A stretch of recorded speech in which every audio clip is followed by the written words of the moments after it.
داؤد نے انہیں بھی غور سے دیکھا اور کہا مجھے قرآن دو۔ حارث کی بہن نے اٹھ کر قرآن اٹھایا، آنکھوں سے لگایا، چوما اور داؤد کو دے دیا۔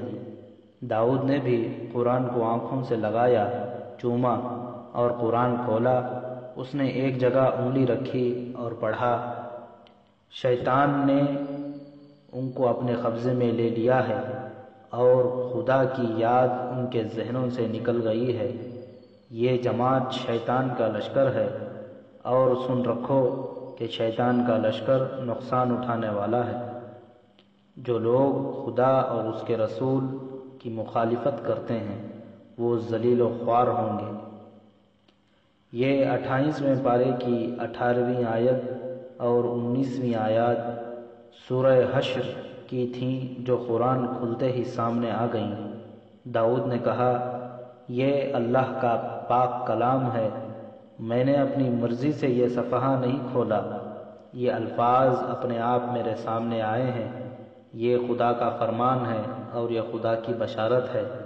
قرآن نے ہم سب کو بتا دیا کہ یہ جماعت شیطانوں کا لشکر ہے، لیکن میں اپنے پیر استاد کا سبق تمہیں پڑھانا چاہتا ہوں۔ بے شک قرآن نے فرمایا ہے کہ جو لوگ خدا اور اس کے رسول کی مخالفت کرتے ہیں وہ ذلیل و خوار ہوں گے، لیکن وہ اس وقت تک ذلیل و خوار نہیں ہوں گے جب تک ہم کوشش کر کے ان کی ذلت و خواری کا سامان پیدا نہیں کریں گے۔ یہ ہم سب پر فرض عائد ہوتا ہے کہ ہم انہیں ذلیل و خوار کریں۔ اس نے قرآن دونوں ہاتھوں پر رکھ کر ہاتھ آگے کیے اور سب سے کہا سب اپنا اپنا دایاں ہاتھ خدا کے اس پاک کلام پر رکھو اور کہو تم راز سے پردہ نہیں اٹھاؤ گے اور دشمن کو شکست دینے میں اپنی جانیں قربان کر دو گے۔ سب نے، جن میں دونوں خواتین بھی شامل تھیں، قرآن پر ہاتھ رکھ کر قسم کھائیں۔ قرآن نے ان کے اندر جو تاثر پیدا کر دیا تھا وہ ان کے چہروں سے ظاہر ہو رہا تھا۔ کمرے میں ایسی خاموشی طاری ہو گئی کہ سب کے سانسوں سے بھی آوازیں سنائی دے رہی تھیں۔ سب داؤد کی طرف دیکھ رہے تھے۔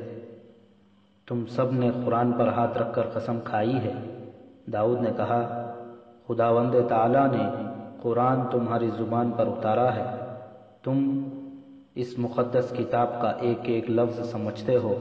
اگر تم نے اس قسم سے انحراف کیا تو اس کی سزا قرآن میں لکھی ہوئی ہے۔ تم بھی اسی ذلت اور رسوائی میں پھینک دیے جاؤ گے جو شیطان کے لشکر کے مقدر میں لکھی ہوئی ہے۔ تم کون ہو؟ بوڑھے نے حیرت زدہ آواز میں داؤد سے پوچھا۔ تم کسی بہت بڑے عالم کے مرید معلوم ہوتے ہو۔ میرے پاس کوئی علم نہیں، داؤد نے کہا، میرے پاس عمل ہے۔ میں قرآن کی روشنی میں جان ہتھیلی پر رکھ کر یہاں آیا ہوں۔ یہ سبق مجھے کسی عالم نے نہیں، صلاح الدین ایوبی نے دیا ہے۔ میں موصل کا نہیں، دمشق کا باشندہ ہوں اور میں سلطان ایوبی کا بھیجا ہوا جاسوس ہوں۔ یہ ہے وہ راز جس کی تم سب نے قسم کھائی ہے کہ اس سے پردہ نہیں اٹھاؤ گے۔ مجھے تم سب کے تعاون کی ضرورت ہے۔ مجھے یقین دلاؤ کہ جو میں کہوں گا وہ کرو گے۔ ہم قسم کھا چکے ہیں، بوڑھے نے کہا، تم اپنا مقصد اور مدعا بیان کرو۔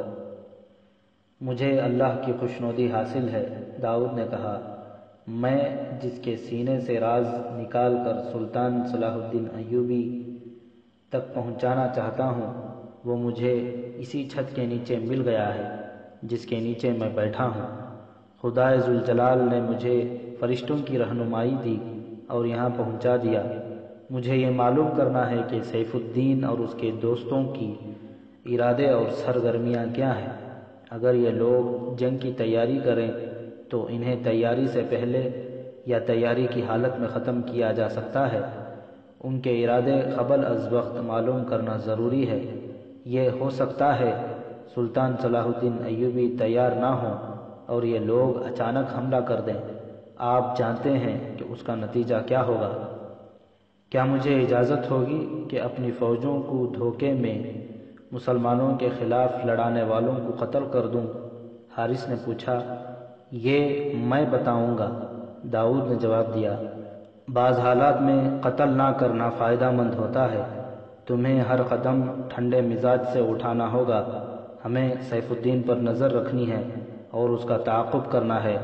جس طرح یہ یہاں آ کر چھپ گیا ہے، اسی طرح میں اور حارث چھپے رہیں گے اور دیکھتے رہیں گے کہ یہ کیا کرتا ہے۔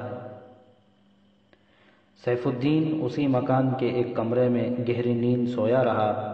صبح طلوع ہوئی، بوڑھے نے جھانک کر دیکھا وہ سویا ہوا تھا۔ سورج خاصا اوپر آ گیا تھا۔ جب اس کی آنکھ کھلی، حارث کی بہن اور بیوی اس کے آگے ناشتہ رکھا۔ اس نے حارث کی بہن کو غور سے دیکھا اور کہا، تم ہماری جو خدمت کر رہی ہو اس کا ہم اتنا صلہ دیں گے جو تمہارے تصور میں بھی نہیں آ سکتا۔ ہم تمہیں اپنے محل میں رکھیں گے۔ اگر ہم آپ کو اسی جھونپڑے میں رکھیں تو کیا آپ خوش نہیں رہیں گے؟ لڑکی نے ہنس کر پوچھا۔ ہم تو صحرا میں بھی رہ سکتے ہیں، سیف الدین نے کہا، لیکن تم پھولوں کے ساتھ سجا کر رکھنے والی چیز ہو۔ کیا آپ کو یقین ہے کہ آپ کے نصیب میں محل میں دوبارہ جانا لکھا ہے؟ لڑکی نے پوچھا۔ ایسی بات تم نے کیوں کہی ہے؟ آپ کی حالت دیکھ کر، لڑکی نے کہا۔ بادشاہ کا جھونپڑے میں چھپنا یہ ظاہر کرتا ہے کہ اس کی سلطنت چھن گئی ہے اور اس کی فوج ساتھ چھوڑ گئی ہے۔ فوج نے میرا ساتھ نہیں چھوڑا، سیف الدین نے کہا۔ میں ذرا آرام کے لیے یہاں رک گیا ہوں۔ محل صرف میرے نصیب میں نہیں، تمہارے نصیب میں بھی لکھا ہوا ہے۔ کیا تم میرے ساتھ چلنا پسند کرو گی؟ حارث کی بیوی کمرے سے نکل گئی تھی۔ بہن سیف الدین کے پاس بیٹھ گئی اور کہنے لگی، اگر میں آپ کی جگہ ہوتی تو صلاح الدین ایوبی کو شکست دیے بغیر محل کا نام نہ لیتی۔ اگر آپ نے مجھے پسند کیا ہے تو میں آپ کو یہ بتا دیتی ہوں کہ مجھے آپ کا بھاگنا اور چھپنا بالکل پسند نہیں۔ جنگجو بادشاہوں کی طرح باہر نکلیں، اپنی فوج کو اکٹھا کریں اور سلطان صلاح الدین ایوبی پر حملہ کر دیں۔ لڑکی بھولی بھالی شکل کی تھی، اس کی سادگی میں حسن تھا۔ سیف الدین اسے بڑی دلچسپی سے دیکھ رہا تھا اور اس کے ہونٹوں پر ایسی مسکراہٹ تھی جس میں شیطانیت بھی تھی اور محبت بھی۔ میں شہزادی نہیں ہوں، لڑکی نے کہا، ان چٹانوں اور صحراؤں میں پیدا ہوئی اور یہیں جوان ہوئی ہوں۔ میں سپاہی کی اولاد اور سپاہی کی بہن ہوں۔ آپ کے ساتھ محل میں نہیں، میدان جنگ میں جاؤں گی۔ میرے ساتھ آپ تیغ زنی کا مقابلہ کریں گے، چٹانوں کے اوپر نیچے میرے ساتھ گھوڑا دوڑائیں گے۔ تم صرف خوبصورت ہی نہیں، جنگجو بھی ہو۔ سیف الدین نے اس کے بالوں پر ہاتھ پھیر کر کہا، ایسے پیارے بال میں نے پہلی بار دیکھے ہیں۔ لڑکی نے اس کا ہاتھ آہستہ سے پرے کر دیا اور کہا، بال نہیں، بازو۔ ابھی آپ کو میرے بالوں کی نہیں، میرے بازوؤں کی ضرورت ہے۔ مجھے بتائیں آپ کا ارادہ کیا ہے؟ تمہارا باپ خطرناک آدمی ہے، سیف الدین نے کہا۔ وہ صلاح الدین ایوبی کا حامی ہے اور مجھے شاید پسند نہیں کرتا۔ مجھے ڈر ہے کہ وہ مجھے دھوکہ دے گا۔ لڑکی ہنس پڑی اور بولی، وہ بوڑھا آدمی ہے، معلوم نہیں آپ کے ساتھ اس نے کیا باتیں کی۔ ہمارے سامنے رات سے وہ آپ کی تعریف کر رہا ہے۔ اس نے صلاح الدین ایوبی کا صرف نام سنا ہے، اس کے متعلق اور کچھ نہیں جانتا۔ اس سے آپ نہ ڈریں، ضعیف آدمی آپ کا کیا بگاڑ سکتا ہے؟ مجھے آزمائیں۔ سیف الدین نے اس کی طرف ہاتھ بڑھایا تو لڑکی پیچھے ہٹ گئی، کہنے لگی، میں آپ کو اپنے جسم سے محروم نہیں کروں گی، اپنے آپ کو آپ کے حوالے کر دوں گی، لیکن اس وقت جب آپ صلاح الدین ایوبی کو شکست دے کر آئیں گے۔ آپ اس وقت مشکل میں ہیں، مجھ سے دور رہیں۔ مجھے یہ بتائیں کہ آپ کا کیا ارادہ ہے؟ سیف الدین عیاش اور زن پرست انسان تھا۔ جوان اور خوبصورت لڑکی اس کے لیے عجوبہ نہیں تھی، لیکن اس لڑکی میں اس نے یہ عجیب بات دیکھی کہ وہ اس کے آگے جھک نہیں رہی تھی۔ اس کے آگے تو ہر لڑکی سدھائے ہوئے جانور کی طرح اشاروں پر ناچا کرتی تھی۔ اس لڑکی نے اس پر ایسا وار کیا کہ اس کی غیرت بھڑک اٹھی۔ سنو لڑکی، اس نے کہا، تم نے میری مردانگی کا امتحان لینا چاہا ہے۔ میں اب اس وقت تمہارے جسم کو ہاتھ لگاؤں گا جس وقت میرے ہاتھ میں صلاح الدین ایوبی کی تلوار ہوگی اور میں اسی کے گھوڑے پر سوار ہوں گا۔ مجھ سے وعدہ کرو کہ تم میرے پاس آ جاؤ گی، مجھے اپنے ساتھ میدان جنگ میں لے چلیں۔ لڑکی نے کہا، نہیں۔ سیف الدین نے کہا، مجھے اپنی فوج تیار کرنی ہے۔ میں نے ایک آدمی کو موصل بھیج دیا ہے۔ میں نے انہیں کہلا بھیجا کہ فوجیں اکٹھی کرو اور فوراً صلاح الدین ایوبی پر حملہ کرو تاکہ وہ ہمارے شہروں کا محاصرہ کرنے آگے نہ آ سکے۔ آج شام تک میرے دونوں آدمی واپس آ جائیں گے تو معلوم ہوگا کہ حلب اور حرن کی فوجیں کس حالت میں ہیں۔ ہم شکست تسلیم نہیں کر رہے، جوابی حملہ کریں گے اور فوراً کریں گے۔ سیف الدین کی شخصیت یہی کچھ تھی۔ زن پرستی اور ایمان فروشی نے اس کا کردار اتنا کھوکھلا کر دیا تھا کہ اس نے ایک الہڑ اور سیدھی سادی لڑکی سے متاثر ہو کر اسے راز کی بھی ایک دو باتیں بتا دیں۔ لڑکی نے اس کا ہاتھ چوم لیا اور کمرے سے نکل گئی۔ اس کے ساتھ جو دو آدمی آئے تھے ان میں سے ایک کو اس نے موصل بھیجا ہے اور دوسرے کو حلب۔ حارث کی بہن اپنے باپ کو حارث اور داؤد کو بتا رہی تھی۔ اس کا ارادہ یہ ہے کہ تینوں فوجوں کو اکٹھا کر کے صلاح الدین ایوبی پر فوراً حملہ کیا جائے تاکہ وہ آگے آ کر ان کے شہروں کو محاصرے میں نہ لے سکیں۔ اس کے جو دو آدمی گئے ہوئے ہیں وہ آ کر اسے بتائیں گے کہ فوجیں لڑنے کی حالت میں ہیں یا نہیں۔ سیف الدین نے اسے جو کچھ بتایا تھا وہ اس نے اپنے باپ، بھائی اور داؤد کو بتا دیا۔ یہ لڑکی جس کا نام فوزی تھا کوئی ایسی چالاک اور ہوشیار لڑکی نہیں تھی۔ اسے خدا نے ذہانت اور جذبہ عطا کیا تھا۔ داؤد نے اسے بتایا تھا کہ وہ سیف الدین کے دل سے راز نکالے۔ فوزی کو اس نے طریقہ بھی بتایا تھا اور یہ بھی بتا دیا تھا کہ یہ شخص عیاش اور بدکار ہے، اس لیے اس کے جال سے بچ کر رہنا۔ فوزی نے یہ کام خوش اسلوبی سے کر لیا۔ اس نے سیف الدین سے جو باتیں کہلوائی تھیں اس سے داؤد کو یہ پتہ چل گیا کہ سیف الدین کا پیچھا کرنا ضروری ہے۔ آدھی رات سے کچھ دیر پہلے بوڑھے کی آنکھ کھل گئی۔ اس نے دروازے پر دستک سنی اور گھوڑے کو ہنہناتے بھی سنا۔ اس نے دروازہ کھولا۔ باہر سیف الدین کا نائب سالار کھڑا تھا۔ بوڑھا اس کا گھوڑا دوسری طرف لے گیا اور نائب سالار اندر چلا گیا۔ بوڑھے نے جا کر نائب سالار سے کھانے کے متعلق پوچھا۔ اس نے انکار کر دیا۔ بوڑھے نے غلاموں کی طرح ان سے سلوک کیا۔ سیف الدین نے اسے کہا کہ وہ جا کر سو جائے۔ بوڑھا رعایا کی طرح کے آداب سے وہاں سے نکلا۔ اس نے داؤد کو جگایا اور دونوں نے دروازے کے ساتھ کان لگا دیے۔ گمشتگین کے متعلق معلوم ہوا ہے کہ وہ حلب میں ملک الصالح کے ساتھ ہے۔ نائب سالار کہہ رہا تھا، میں نے موصل میں جو حالات دیکھے ہیں وہ کوئی ایسے برے نہیں کہ ہم لڑ ہی نہ سکیں۔ صلاح الدین ایوبی ترکمان رک گیا ہے۔ صلیبیوں کے جاسوسوں نے بتایا ہے کہ وہ الجزیرہ، دیار اور بقرہ اور ارد گرد کے علاقوں سے لوگوں کو فوج میں بھرتی کر رہا ہے۔ یوں معلوم ہوتا ہے جیسے وہ فوری طور پر پیش قدمی نہیں کرے گا، پیش قدمی ضرور کرے گا جو طوفانی ہوگی۔ اس کی فوج کی خیمہ گاہ بتا رہی تھی، وہ وہاں زیادہ دن قیام کرے گا۔ وہ غالباً اس خوش فہمی میں مبتلا ہے کہ ہم لڑنے کے قابل نہیں رہے۔ ہماری جو فوج موصل پہنچی ہے اس کی نفری 1/3 سے کچھ زیادہ کم ہے۔ یہ سپاہی مارے گئے ہیں اور ان میں لاپتہ بھی شامل ہیں۔ تو کیا یہ ممکن ہو سکتا ہے کہ ہم اسی فوج سے صلاح الدین ایوبی پر حملہ کر دیں؟ سیف الدین نے پوچھا۔ صرف ہماری فوج حملے کے لیے کافی نہیں، نائب سالار نے کہا۔ الملک الصالح اور گمشتگین کو ساتھ ملانا ضروری ہے۔ ہمارے مشیروں صلیبیوں نے بھی یہی مشورہ دیا ہے۔ تم نے انہیں بتا دیا ہے کہ میں کہاں ہوں؟ سیف الدین نے پوچھا۔ میں نے یہ جگہ نہیں بتائی، نائب سالار نے جواب دیا۔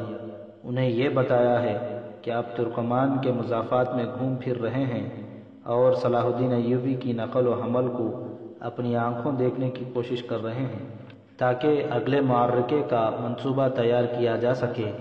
میرا خیال ہے کہ 3-4 روز بعد آپ کو موصل چلے جانا چاہیے۔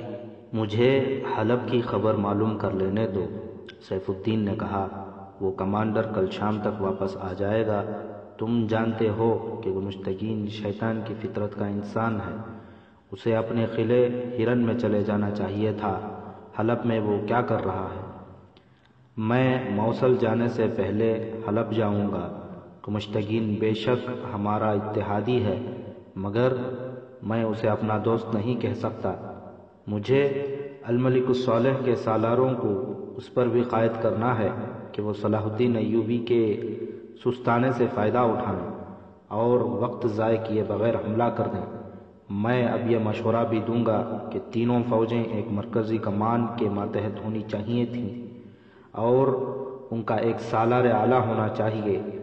ہم نے صرف اس لیے شکست کھائی ہے کہ ہماری فوجوں کی کمان الگ الگ تھیں، ہمیں ایک دوسرے کے منصوبے اور چالوں کا علم ہی نہیں تھا، ورنہ مظفر الدین نے صلاح الدین ایوبی کے پہلو پر جو حملہ کیا تھا وہ کبھی ناکام نہ ہوتا۔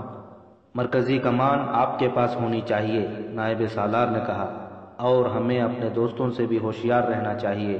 سیف الدین نے کہا اور پوچھا، صلیبی ہمیں مدد دیں گے؟ وہ اپنی فوج تو نہیں دیں گے، نائب سالار نے جواب دیا۔ اونٹ، گھوڑے اور اسلحہ وغیرہ دیں گے۔ نائب سالار نے پوچھا، یہاں آپ نے کوئی خطرہ تو محسوس نہیں کیا؟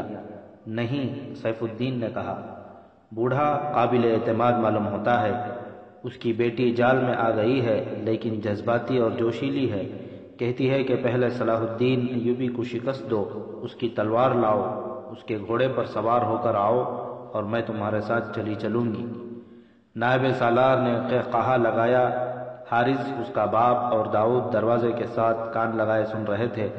سیف الدین اور اس کے نائب سالار کے فرشتوں کو بھی معلوم نہ تھا کہ اس گھر میں صرف ایک بوڑھا اور 2 لڑکیاں ہی نہیں، 2 جوان مجاہد بھی ہیں جو کبھی بھی موزوں موقع پر اسے قتل کر دیں گے۔ سیف الدین کو ذرا سا بھی شک نہیں ہوا تھا کہ اس نے فوزی کو اپنے جال میں نہیں پھانسا بلکہ خود اس کے جال میں آ گیا ہے۔ داؤد اور حارث اندر رہے۔ سیف الدین اور اس کا نائب سالار دیوڑی کے ساتھ والے کمرے میں بند رہے۔ دن کے دوران فوزی 3-4 بار اس کے کمرے میں گئی۔ وہ چونکہ اس سے 2 ہاتھ دور رہتی تھی، اس لیے سیف الدین اس کی طرف اور زیادہ کھینچا آتا تھا۔ فوزی نے اس سے پوچھا، تمہارا بھائی میری فوج میں سپاہی ہے، میں اسے جیش کا کمانڈر بنا دوں گا۔ ہمیں تو یہ بھی معلوم نہیں کہ وہ زندہ بھی ہے یا نہیں، فوزی نے کہا۔ اگر وہ زندہ نہ ہوا تو ہم بے آسرا ہو جائیں گے۔ اس صورت میں میں تمہارے باپ کو اور تمہارے بھائی کی بیوی کو بھی اپنے ساتھ لے جاؤں گا، سیف الدین نے کہا۔ فوزی کا باپ بھی سیف الدین کے پاس جاتا رہا۔ اس نے عملی طور پر سیف الدین کو یقین دلا دیا کہ وہ اس کا وفادار ہے۔ رات کو پھر دروازے پر دستک ہوئی۔ بوڑھے نے دروازہ کھولا۔ باہر سیف الدین کا وہ کمانڈر کھڑا تھا جسے اس نے حلب روانہ کیا تھا۔ بوڑھے نے اسے سیف الدین کے کمرے میں بھیج دیا اور اس کا گھوڑا دوسرے گھوڑوں کے ساتھ باندھ کر کمانڈر سے کھانے کے متعلق پوچھنے لگا۔ کمانڈر بہت تیز آیا تھا، کہیں رکا نہیں تھا، اس لیے راستے میں کچھ کھا نہیں سکا تھا۔ بوڑھا اندر کھانا لینے کے لیے گیا تو فوزی نے کہا کہ وہ کھانا لے جائے گی اور باتیں سنے گی۔ وہ کھانا لے کر گئی تو کمانڈر بولتے بولتے چھپ ہو گیا۔ سیف الدین نے کہا، تم بات کرو، یہ اپنی بچی ہے۔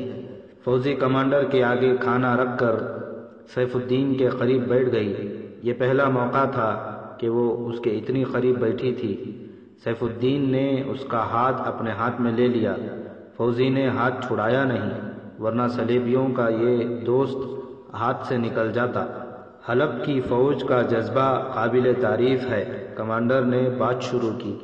فوزی نے سیف الدین کی انگلی میں پڑی ہوئی انگوٹھی کو انگلیوں میں مسلنا اور اس کے ہیرے کو بچوں کے سے اشتیاق سے دیکھنا شروع کر دیا، جیسے اسے کمانڈر کے باتوں کے ساتھ کوئی دلچسپی نہ ہو، لیکن اس کے کان اسی طرف لگے ہوئے تھے۔ کمانڈر کہہ رہا تھا، الملک الصالح نے صلاح الدین ایوبی کو صلح کا پیغام بھیجا ہے۔ صلح کا پیغام؟ سیف الدین نے بلک کر پوچھا۔ جی ہاں، صلح کا پیغام، کمانڈر نے کہا، لیکن مجھے پتہ چلا ہے کہ اس نے صلاح الدین ایوبی کو دھوکہ دیا ہے۔ اس کے صلیبی دوست اس کی فوج کے سامان کا نقصان پورا کر رہے ہیں اور اسے اکسا رہے ہیں کہ وہ موصل اور ہرن کی فوجوں کو مشترکہ کمان میں لا کر صلاح الدین ایوبی پر فوراً حملہ کرے۔ اگر صلاح الدین ایوبی کی فوج نے سستا لیا اور اس نے اسی علاقے سے لوگوں کو بھرتی کر کے نفری پوری کر لی تو پھر اسے روکنا محال ہو جائے گا۔ جاسوس خبر لائے ہیں کہ صلاح الدین ایوبی نے ترکمان کے سبزیزار میں لمبے عرصے کے لیے پڑاؤ کر لیا ہے اور پیش قدمی کی تیاریاں بہت تیزی سے کر رہا ہے۔ الملک الصالح کے سالار بھی یہی کہتے ہیں کہ ترکمان کے مقام پر صلاح الدین ایوبی پر فوراً حملہ ہونا چاہیے۔ میں نے حلب کی فوج کے ایک صلیبی مشیر کے ساتھ بات کرنے کا موقع پیدا کر لیا تھا۔ میں نے انجان بن کر اسے کہا کہ ہم فوری حملے کے قابل نہیں۔ اس نے کہا کہ یہ تمہاری بہت بڑی جنگی لغزش ہوگی۔ صلاح الدین ایوبی پر حملے کا مقصد یہ نہیں ہوگا کہ اسے شکست دی جائے، مقصد یہ ہوگا کہ اسے تیاری کی مہلت نہ دی جائے، اسے ترکمان کے علاقے میں پریشان رکھا جائے اور ایسی لڑائی لڑی جانے پر جو طویل ہو، جنگ نہ ہو، معرکے لڑے جائیں۔ یہ معرکے صلاح الدین ایوبی کے انداز کے ہی ہوں، یعنی ضرب لگاؤ اور بھاگو، شبخون مارو اور کوشش کرو کہ ترکمان کے سبزیزار سے جہاں پانی بھی بہت ہے، صلاح الدین ایوبی کو پیچھے ہٹا دیا جائے تاکہ اس کی فوج کو چارہ اور پانی نہ مل سکے۔ بہت اچھی ترکیب ہے، سیف الدین نے کہا۔ ایسی جنگ میرا شیر سالار مظفر الدین لڑ سکتا ہے۔ وہ بہت عرصہ صلاح الدین ایوبی کے ساتھ رہا ہے۔ میں کوشش کروں گا کہ تینوں فوجوں کی مشترکہ کمان مجھے مل جائے۔ میں صلاح الدین ایوبی کو صحرائے لومڑی کی طرح دھوکہ دے دے کر ماروں گا۔ فوزی نے سیف الدین کی تلوار لے لی اور اسے نیام سے نکال کر دیکھنے لگی۔ وہ بالکل بھولی بنی ہوئی تھی۔ میں نے کوشش کی تھی کہ الملک الصالح کے ساتھ میری ملاقات ہو جائے، کمانڈر نے کہا، لیکن سالاروں اور دوسرے حکام نے اسے ایسا گھیرا ہوا تھا کہ میں اسے نہ مل سکا۔ یہ باتیں اس کے سالاروں سے معلوم کی ہیں۔ تمہیں آج پھر حلب جانا ہوگا، سیف الدین نے کہا۔ الملک الصالح کو یہ پیغام دینا کہ تم نے صلاح الدین ایوبی کے ساتھ صلح کر کے ہمیں دھوکہ دیا ہے، تم نے اس کے حوصلے بڑھا دیے ہیں، اس کے ہاتھ مضبوط کر دیے ہیں، وہ ہم میں سے کسی کو بھی نہیں بخشے گا۔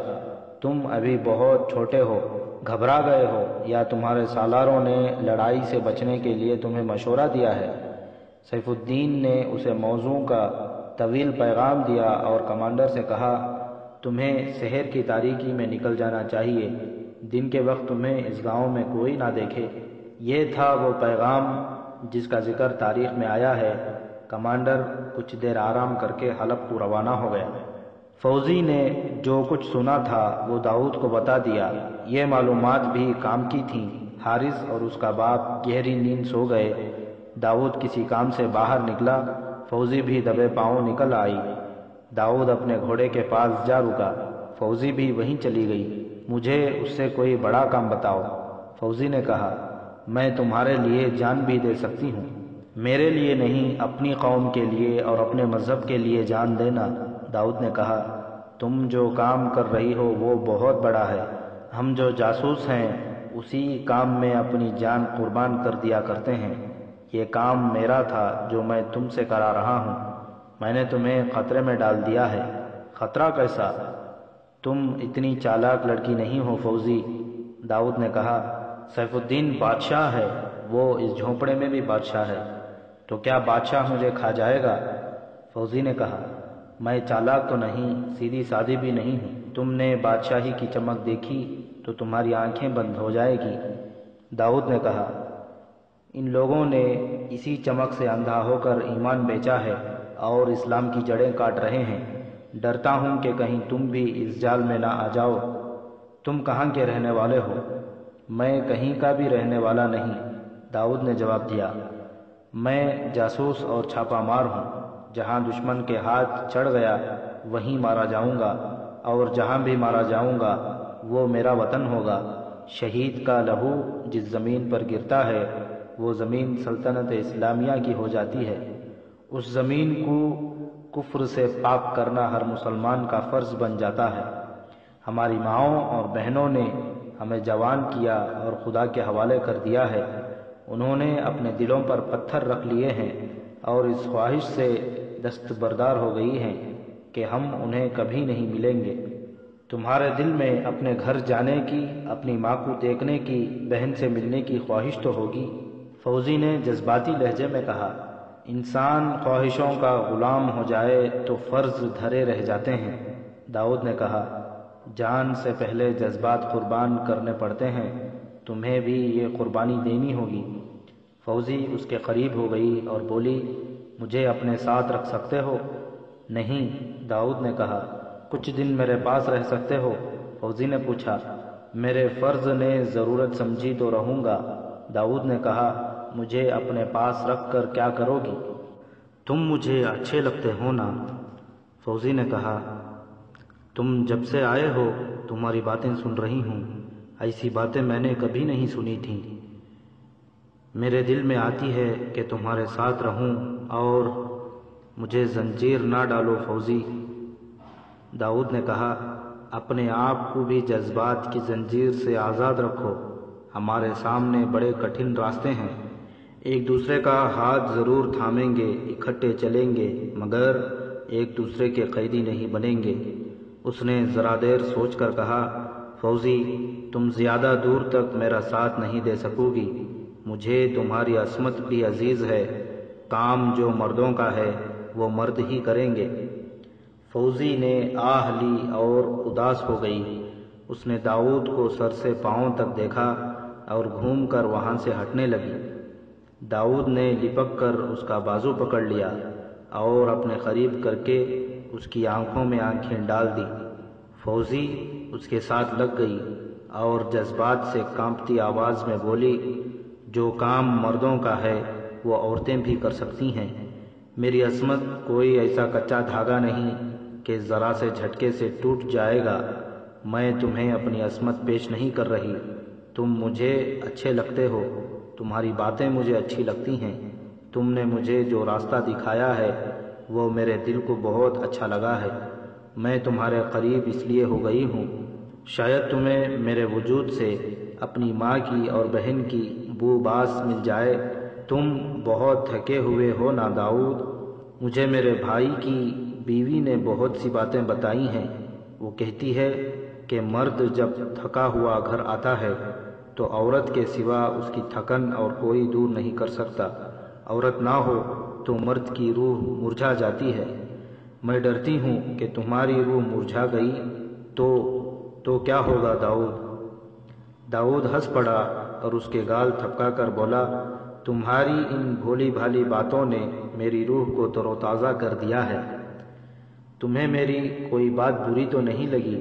فوزی نے پوچھا۔ میرے بھائی کو تو نہیں بتاؤ گے کہ میں تمہارے پاس آئی تھی؟ نہیں، داؤد نے کہا، تمہارے بھائی کو کچھ نہیں بتاؤں گا، اور تمہاری کوئی بات مجھے بری نہیں لگی۔ ہماری منزل ایک ہے داؤد، فوزی نے کہا۔ مجھے معلوم نہیں کہ دل کی بات کس طرح کہی جاتی ہے۔ تم نے دل کی بات کہہ دی ہے فوزی، داؤد نے کہا، اور میں نے سمجھ لی ہے۔ تم نے ٹھیک کہا ہے کہ ہماری منزل ایک ہے، مگر یہ نہ بھولنا کہ راستے میں خون کی ندی بھی ہے جس میں کوئی پل نہیں۔ اگر تم ہمیشہ کے لیے میری ہو جانا چاہتی ہو تو ہمارا نکاح لہو کی تحریر ہوگی، پھر ہماری لاشیں ایک دوسری سے دور بھی ہوئیں تو ہم اکٹھے ہو جائیں گے۔ راہ حق کے مسافروں کی شادیاں آسمانوں میں ہوتی ہیں اور باراتیں کہکشاں کے رستے جایا کرتی ہیں۔ ان کی خوشی میں سارا آسمان ستاروں کی چراغاں کیا کرتا ہے۔ فوزی جب وہاں سے چلی تو اس کے ہونٹوں پر مسکراہٹ تھی۔ اس کی مسکراہٹ میں مسرت کا تاثر کم اور ایسا تاثر زیادہ تھا جس میں عزم تھا اور کچھ کر گزرنے کا ارادہ تھا۔ 2 دنوں بعد کمانڈر واپس آ گیا جو الملک الصالح کے نام سیف الدین کا پیغام لے کر گیا تھا۔ اس کی ملاقات الملک الصالح سے نہیں ہو سکی تھی۔ پیغام اس تک پہنچا دیا گیا تھا۔ اس نے کہا تھا کہ وہ پیغام کا تحریری جواب دے گا۔ کمانڈر وہاں بتا آیا تھا کہ سیف الدین کہاں ہے اور جس گھر میں وہ بیٹھا ہے اس کی نشانیاں کیا ہیں۔ سیف الدین ایسے پیغام کے جواب کا انتظار کرتا رہا۔ جواب نہ آیا اور وہ پریشان ہونے لگا۔ تیسرے چوتھے دن وہ بہت ہی بے چین ہو گیا۔ کیوں نہ میں خود ہی حلب چلا جاؤں، اس نے اپنے نائب سالار سے کہا۔ اگر حلب کی فوج نے صلاح الدین ایوبی کے ساتھ صلح اور جنگ بندی کا معاہدہ کر لیا ہے تو ہمیں اپنے متعلق بہت کچھ سوچنا پڑے گا۔ کمشتگین جو والی ہرن ہے اس کا کچھ بھروسہ نہیں۔ ہم تنہا تو نہیں لڑ سکتے، ہمیں صلیبیوں کے ساتھ مل کر کوئی اور منصوبہ بنانا پڑے گا۔ کیا یہ ممکن ہو سکتا ہے کہ الملک الصالح صلح کا معاہدہ توڑ دے؟ نائب سالار نے پوچھا۔ یہ ممکن ہے، کمانڈر نے کہا۔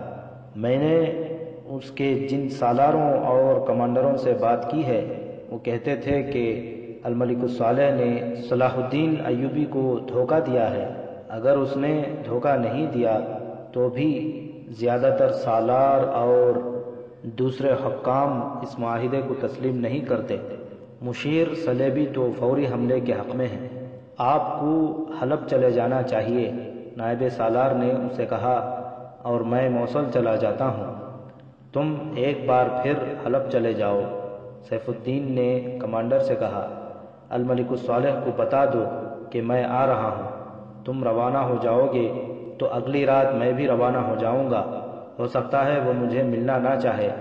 شہر سے باہر المبارک نام کے جو چشمے ہیں میں وہیں قیام کروں گا۔ الملک الصالح سے کہنا کہ مجھے وہاں ملے۔ اگر وہ نہ ملنا چاہے تو مجھے المبارک آ کر بتا دینا۔ کیا آپ کا اکیلے جانا مناسب ہے؟ نائب سالار نے پوچھا۔ ان علاقوں میں کوئی خطرہ نہیں، سیف الدین نے کہا۔ میں رات کو جاؤں گا، کسی کو کیا خبر کہ والی موصل جا رہا ہے۔ صلاح الدین ایوبی کے جاسوسوں اور چھاپہ ماروں کا کوئی بھروسہ نہیں، نائب سالار نے کہا۔ ان سے ہماری کوئی جگہ محفوظ نہیں۔ مجھے جانا ضرور ہے، سیف الدین نے کہا۔ خطرہ مول لینا ہی پڑے گا۔ آج تم موصل کو روانہ ہو جاؤ، میں کل رات حلب کو روانہ ہو جاؤں گا۔ جس وقت یہ باتیں ہو رہی تھیں اس وقت داؤد اور حارث کے کان دروازے کی درز کے ساتھ لگے ہوئے تھے۔ دونوں وہاں سے ہٹ گئے اور اپنے کمرے میں چلے گئے۔ داؤد گہری سوچ میں کھویا ہوا تھا۔ اسے سیف الدین کا تعاقب کرنا تھا، لیکن کس طرح؟